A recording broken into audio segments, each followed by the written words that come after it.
இந்த நிமிஷம் இந்த செகண்ட் உங்க கூட யார் இருந்தா நல்லா இருக்கும் அப்படின்னு ஏதாவது? நான் ஒருத்தரை மிஸ் பண்றேன்.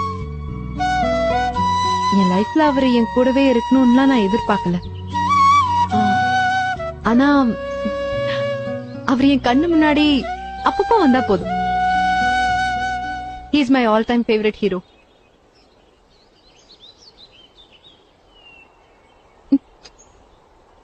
அப்பா, எங்க அப்பாவை நான் ரொம்ப மிஸ் பண்றேன். ஆக்சுவலா எங்க அப்பானா எனக்கு அவ்வளவு பிடிக்கும். அவரும் என் மேல உயிரே வச்சிருக்காரு. He so special to me. ஒரு விஷயம் நான் சொல்றேன், தப்பா எடுத்துக்காத. எங்க அப்பா தான் எனக்கு ஃபர்ஸ்ட் ஹீரோ, அதுக்கப்புறம் தான் நீ.